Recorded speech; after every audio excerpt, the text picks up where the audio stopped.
Alright, mega love shot. Punta naman natin itong si Attorney Enzo Recto. Tinapik niya pa rin si Mima. So, pakinggan natin yung kanyang explanation. Wednesday na Casino Plus ang Attorney Ricky Tumutorgo, nagtataguyod ng katotohanan, nakikipaglaban para sa bayan.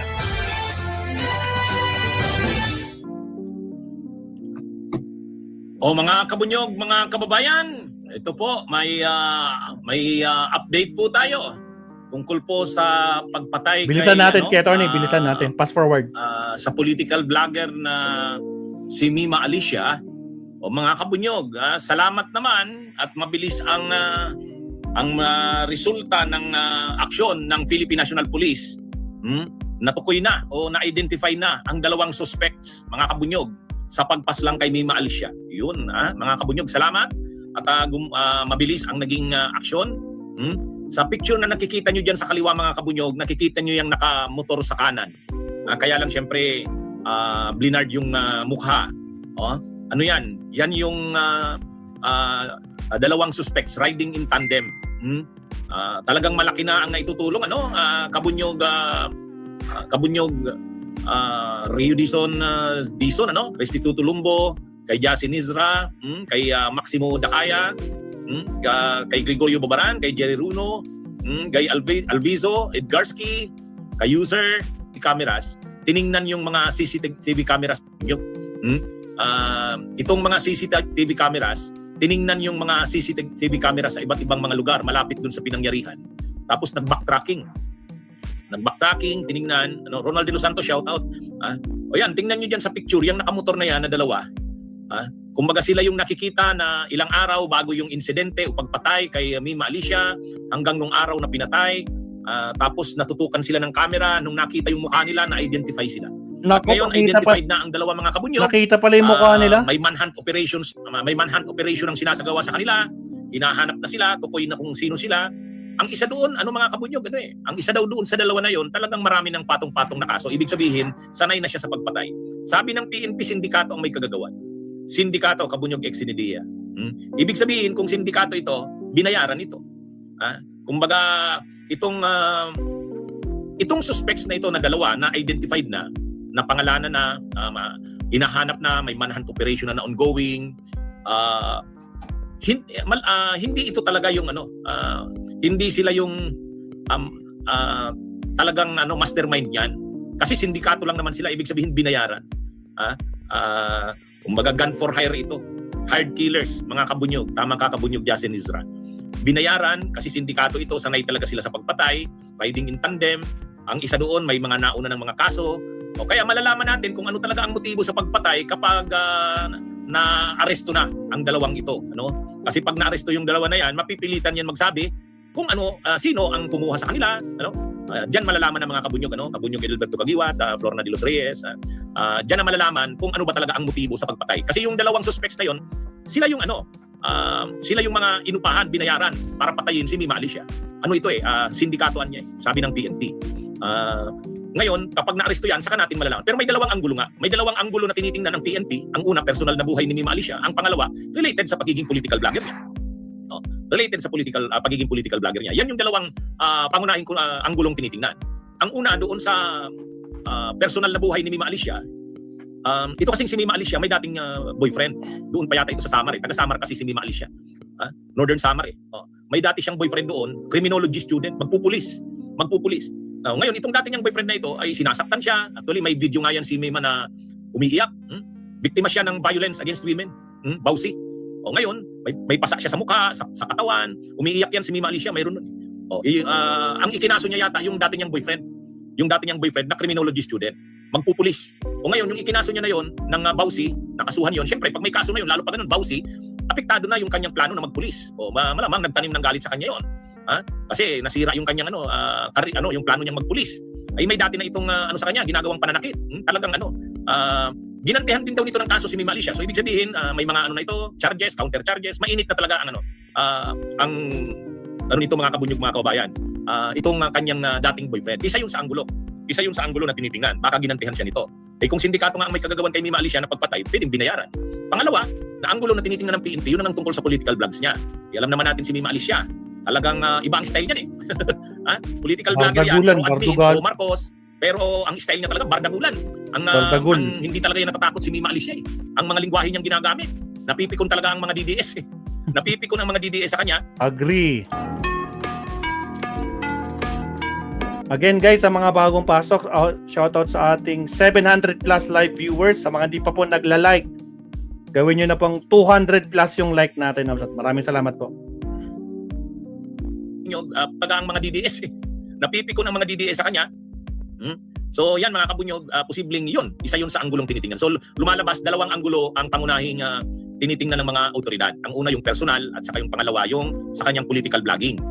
Pero malalaman yan kapag may naaresto na doon sa dalawang suspects. Mga kabunyog, ang importante siya ngayon, identified na yung dalawang suspects. At may pangalan na yung dalawa na yun, kilala na. Yung isa nga doon, maraming beses na doon talagang may mga kaso. Yung isa doon sa dalawa. Paano sila nakilala? CCTV cameras. Backtracking, tiningnan yung namukhaan sila, na-identify talaga sila.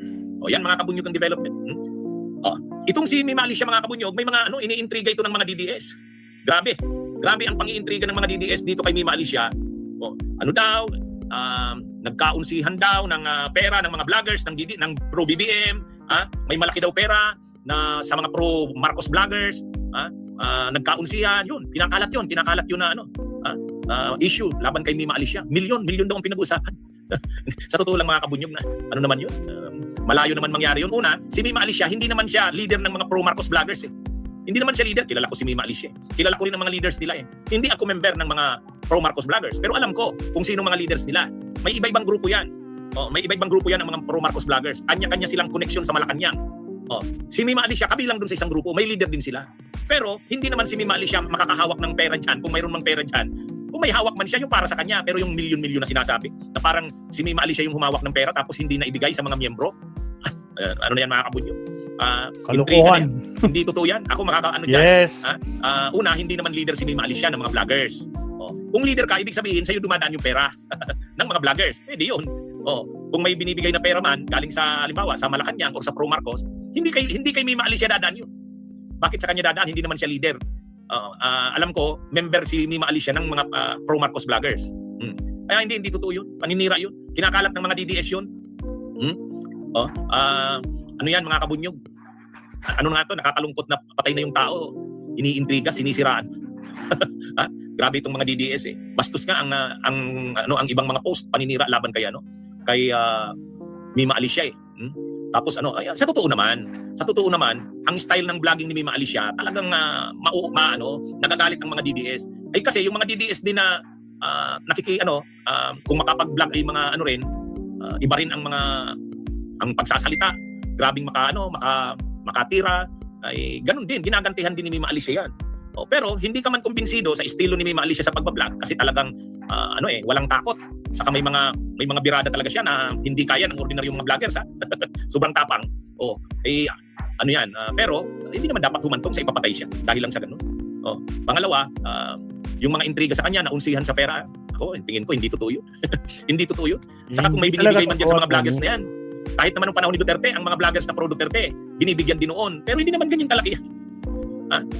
Kahit ngayon, halimbawa, ang alam ko niyan, may mga lakad si PBBM sa iba-ibang lugar ng Pilipinas.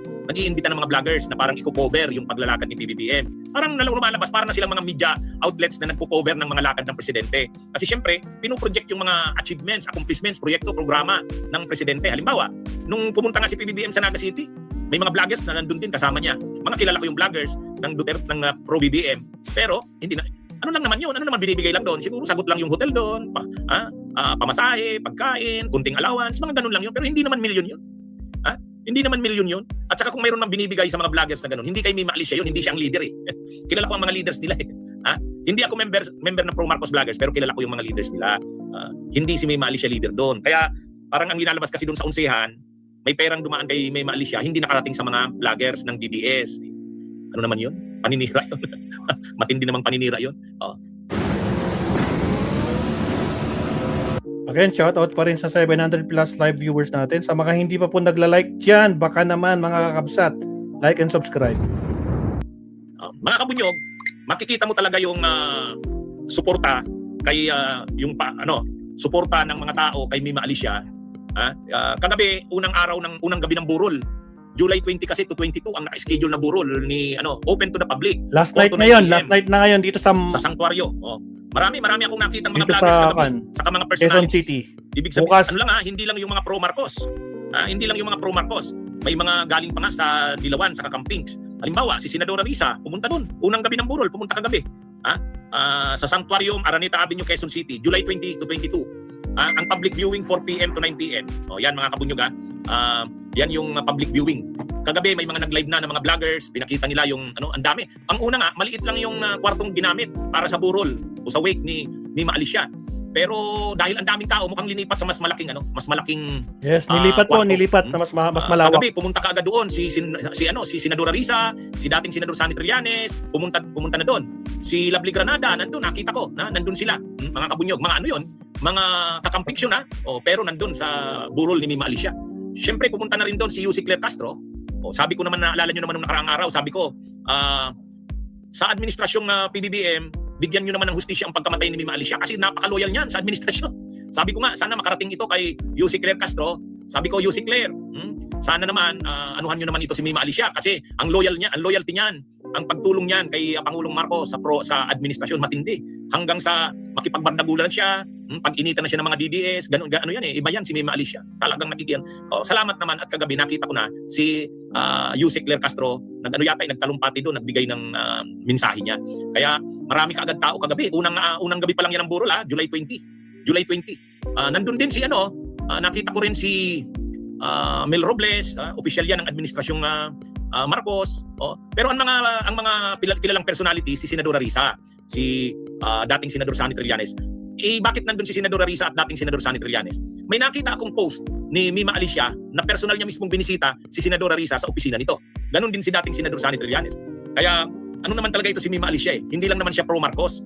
Talagang siya, sino man na lumalaban kay Duterte, pinupuntahan niya at kaya may picture yan kay Bam Aquino, kay Kiko Pangilinan, may picture kay Trillanes, may picture kay Senadora Risa. Kaya din siguro si Senadora Risa din at saka dating Senador Sunny Trillanes, nang malaman nilang pinatay si Mima Alicia, agad-agad pumunta sila kagabi, unang gabi ng burol yan.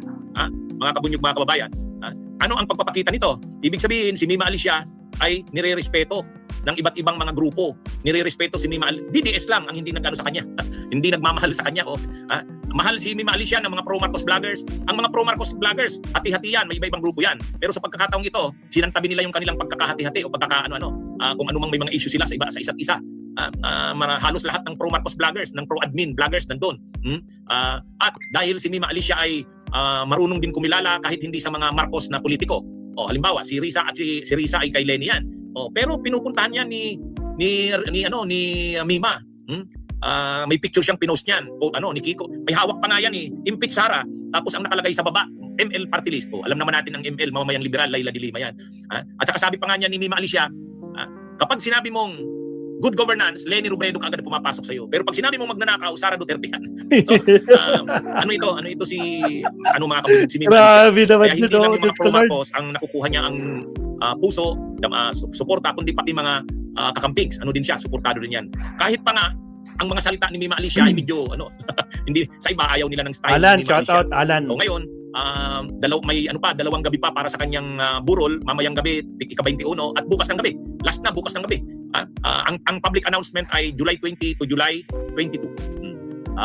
6 to 9 p.m. Mga kabunyog, mga kababayan. Yan yung burol ni Mima Alicia. Kaya ito, abangan natin kung anong mga developments pa. Baka maaresto na yung mga pumaslang kay Mima Alicia. At kapag pernisent yan at naaresto yan, magsasalita yan kung sino talaga ang nag-hire sa kanila. Kasi sindikato ito na bayaran ang may kagagawan. Grabe, no? So yan mga kabunyog, mga kababayan, dito na ang makikita mo dito, isang vlogger, political vlogger, pero nung mamatay, ay ang daming pumunta na mga nagmamahal sa kanya. Makikita mo, hindi lang mga ordinaryong vloggers na katulad niya, mga personahe. Si Yussi Claire Castro pumunta doon, si Sharon Cuneta daw pupunta, baka kasama si Kiko Pangilinan. At mamayang gabi, alamin natin sino pa kaya ang pupunta doon or bukas ng gabi. Abangan natin yan mga kabunyog. Okay, mga kabunyog, mga kabayan, magandang araw sa inyong lahat, mabuhay po tayo. Salamat, Attorney Enzo, sa update, no? Actually, yung mga dumala ulit kahapon, sila Gadon, si Raffy Tulfo, pati si Attorney Falsis nandun din. Attorney Falsis, Gadon, tsaka si Secretary Benhur Abalos. Sila po yung mga dumalaw kahapon. Ngayon, last night na po, sa mga gusto pa pong dalawin si Mima, pwede po kayong dumalaw. I think 4 o'clock. Alas 4 hanggang alas 9 po ang public viewing para kay Mima. Kasi hindi po kayo pwedeng pumunta doon ng tulad namin. Kami nakakapunta kami anytime po kasi kaibigan namin si Mima. Lahat po ng mga vloggers na kasama ni Mima, anytime nakakapasok po kami. Parang ako, pumasok ako doon alas 4 ng madaling araw. Galing ako ng Baguio City. Nagbiyahe ako pagdating ko doon. Ayun.